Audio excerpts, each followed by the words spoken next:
She screamed from her porch, "Stop right there! You can't walk in this neighborhood." My son, Ryan, froze mid-step, just a 15-year-old coming home from football practice. Before he could speak, a black SUV screeched up beside him.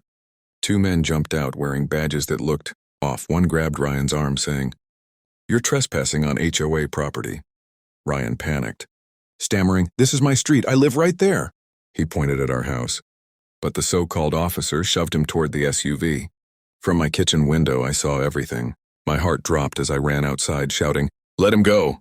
The woman on the porch, Karen, folded her arms smugly.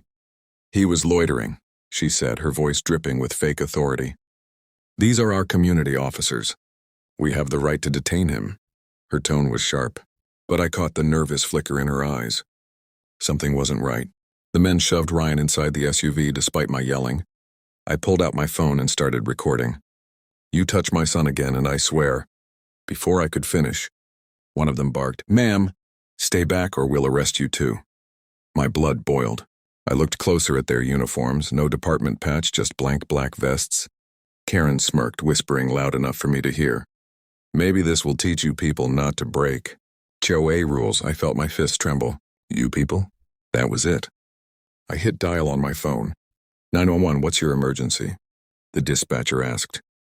"Two men pretending to be cops just kidnapped my son," I said, shaking. "They're heading north on Maple Drive in a black SUV. My voice cracked as I gave our address. Karen's face paled the moment she heard pretending. She tried to speak, but I cut her off. "You think you can play HOA queen on my street? You picked the wrong house."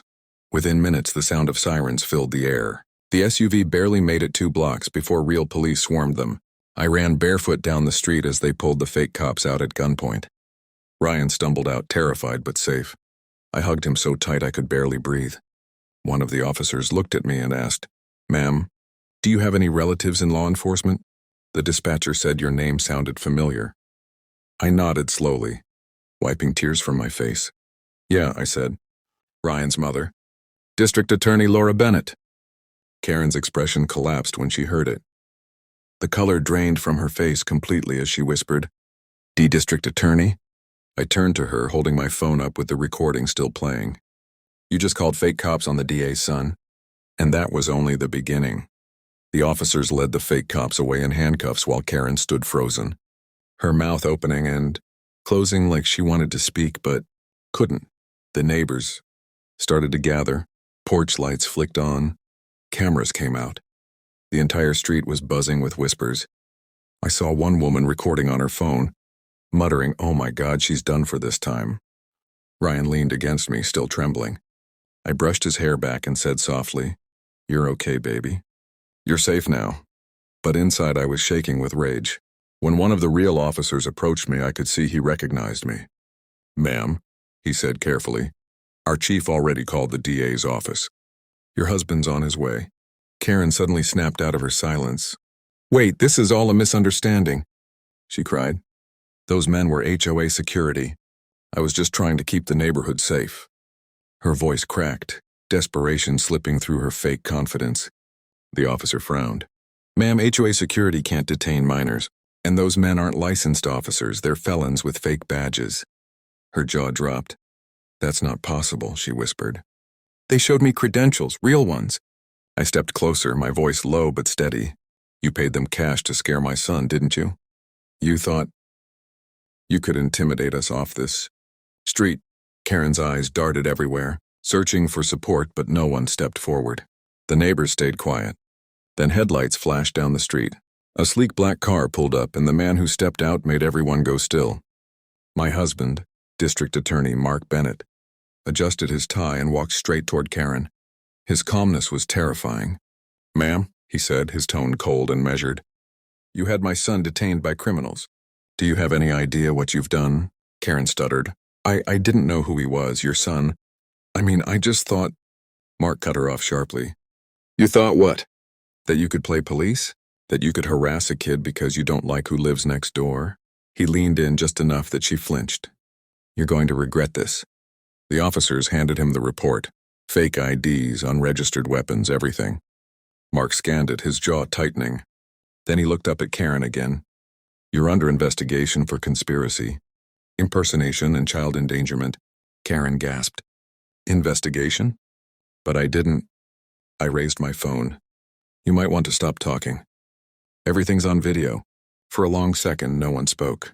Then Karen whispered almost to herself, "This can't be happening." Mark turned to the officers. "Book those two and keep her on site. She's not leaving until I speak with the chief." He looked back at me, his expression softening for the first time that night. "You did good," he said quietly. As Karen was led away, Ryan squeezed my hand. "Mom," he said, voice trembling, "why would she do that? Why hate us that much?" I looked at Karen being guided into the patrol car, her perfect suburban mask finally cracking. "Because some people," I said slowly, "think power means control." But she didn't know our power wasn't loud. It was real. And by morning, the entire city would know the truth. By sunrise, the story had already exploded. Every local news station was showing the same clip. Karen shouting while fake officers dragged my son into that SUV. The headline read, "Fake HOA Cops. Arrest DA's son, caught on camera." Reporters swarmed our street, and neighbors who had ignored us for months were suddenly waving from their porches like nothing happened. Ryan stayed home from school that day, shaken but trying to act tough. "I'm fine, Mom," he said, scrolling through his phone. "It's everywhere. Everyone's talking about it." I could see how hard he was trying not to cry, and it broke me. Meanwhile, Mark was already in action. He had called a press conference downtown. "These individuals impersonated law enforcement," he told the cameras, his voice steady, "and they were aided by a local HOA member who believed she had authority to police her neighbors. We will not tolerate abuse of power in our community." Karen's name wasn't mentioned, but everyone knew. Back on our street, her house looked like a ghost home. Curtains drawn, car gone. But around noon, as I stood watering the front lawn, I saw her sneaking out to grab mail, glancing nervously in every direction. I almost ignored her until she hissed, "Hope you're happy. You ruined my life." I turned off the hose. "You did that yourself." Her voice cracked. "You don't understand. They promised me protection. They said you weren't supposed to live here." I froze. "What do you mean, they?" Karen bit her lip, realizing she had said too much. "Forget it," she muttered, stepping back. But I stepped closer. "No, Karen, who are they?" She looked around, then whispered, "The HOA board. They told me to keep pressure on your family. Said your property line crossed theirs. Said you moved here illegally." Her voice trembled. "They gave me those men. They told me it was official." I felt my stomach twist. So it wasn't just Karen. It was the whole board. That night, Mark came home late, papers in his hand. "You're not going to believe this," he said. "Those fake officers were paid through a private HOA account. The money trail leads straight to the president of the board." I stared at him, stunned. "You mean this was organized?" He nodded grimly. "More than that. They've been targeting homeowners for months, scaring them, forcing them to sell, taking over their lots." Ryan, who had been listening from the stairs, spoke quietly. "They tried to steal our home." Mark looked at both of us. "Not just ours, half this street.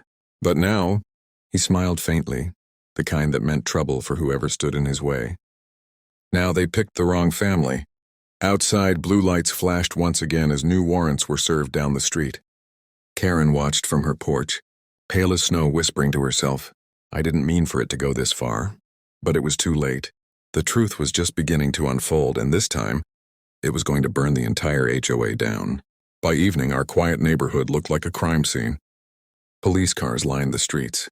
Agents from the Attorney General's office moved in and out of the HOA clubhouse, carrying boxes of documents, and the once untouchable board members were being escorted out in handcuffs. Every camera in the city seemed to be pointed at Maple Drive. Karen sat on her porch steps, wrapped in a blanket, mascara streaking down her cheeks. For the first time, she looked small. No barking orders, no smug grin.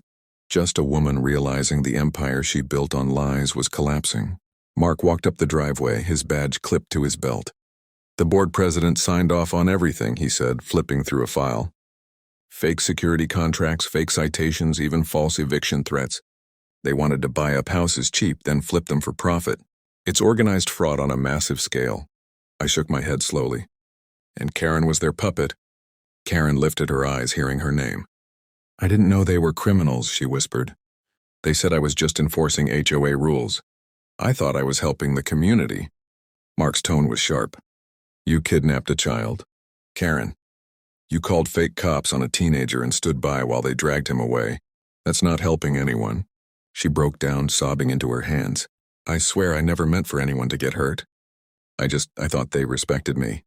Ryan stood in the doorway, arms folded. They didn't respect you, Karen. They used you. Everyone could see it but you. His voice was calm, but carried a weight, far beyond his age. She looked at him, guilt twisting her face. I'm sorry, Ryan, I really am. I stepped forward. Sorry doesn't erase what you did. But maybe you can make it right. Her eyes flickered with confusion. How? Mark pulled out a paper. You can testify. Help us take down the rest of the board. You give us everything, emails, phone calls, payment records, and maybe the judge will show you mercy. For a long moment she just stared at the offer. Then trembling, she nodded. I'll do it.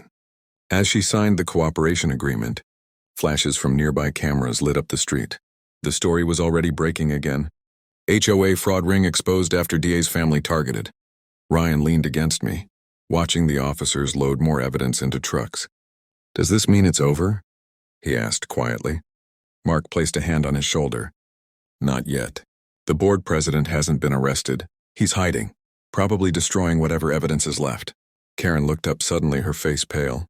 If he knows I'm talking, he'll come after me. Mark met her eyes. Then we'll get to him first. That night, as police cruisers rolled away and the neighborhood fell silent again, I couldn't shake the feeling that something darker still waited beneath the surface. Because men like the HOA president didn't go down quietly, and by the next sunrise we'd find out just how far he was willing to go. The next morning started with silence, but it wasn't peace. It was the kind of silence that comes right before a storm. Mark had barely slept. His phone kept buzzing with updates from investigators. The HOA president, Richard Cole, had vanished overnight. His home was empty. His car was gone. And the HOA's main server had been wiped clean. I was making coffee when I noticed something strange outside. A black SUV, parked down the street, engine running. The same model they'd used to grab Ryan. My pulse spiked. Mark, I whispered, come here. He took one look, reached for his badge and said, Get Ryan inside now. Before he could step out, the SUV door opened. A tall man in a suit emerged, adjusting his cufflinks like he owned the world. Even from a distance, I knew it was him, Richard Cole, calm, arrogant, the kind of man who believed laws were for other people. He walked straight up to our driveway, hands raised casually. Let's talk, Bennett, he said, smirking. You're making a big mistake. Mark didn't flinch. You ran from federal investigators, wiped your accounts, and paid felons to terrorize homeowners. I'd say you made the mistake. Richard chuckled softly. You think this little show of justice scares me? You're just another official playing hero. I built this neighborhood. Without me, none of this exists. I stepped beside Mark. You built it on fear and lies. His smile faded. You people don't belong here, he hissed. You moved in without our approval, ignored our bylaws, and now you're trying to destroy everything I created. Mark took a slow step closer. You tried to destroy my family. Richard's jaw tightened. For a moment, the tension was unbearable. Then, out of nowhere, sirens screamed again, flooding the street with flashing lights. Unmarked SUVs surrounded him from every direction. Agents poured out, guns drawn. Richard Cole, one shouted. You're under arrest for fraud, conspiracy, and organized criminal activity. Richard turned toward Mark, disbelief on his face. You set me up. Mark held up his phone. No, he said coolly. You set yourself up. You just confessed on my doorbell camera. As the agents cuffed him and read his rights, neighbors started cheering, literally clapping from their porches. The woman across the street shouted, About time someone stopped him. Karen, who had been sitting on her porch under police protection, covered her mouth and whispered, He's gone. Ryan stepped out beside me, his voice steady. So this is what justice looks like? Mark smiled faintly, wrapping an arm around his shoulder. It's what happens when you stand your ground. The crowd grew louder, people filming, cheering, crying. It was chaos, but for once it was the right kind. As Richard was driven away, I looked at our house, the house they tried to take, and felt something, deep and quiet, settle in my chest. Not anger, not fear, just peace. Karen approached us slowly, tears still on her face. I know I don't deserve forgiveness, she said, voice trembling. But thank you for stopping him. I nodded. Just make sure you never forget what power really means. She nodded, whispering, I won't. Mark looked out across the street as the last of the police cars left. You know, he said softly, I didn't fight for this country to be told where my family can live. I smiled through tears. And no one ever will again. The sun broke through the clouds then, lighting up every house on Maple Drive like the world had finally exhaled. The HOA was gone, justice was done, and our family was finally free. The end.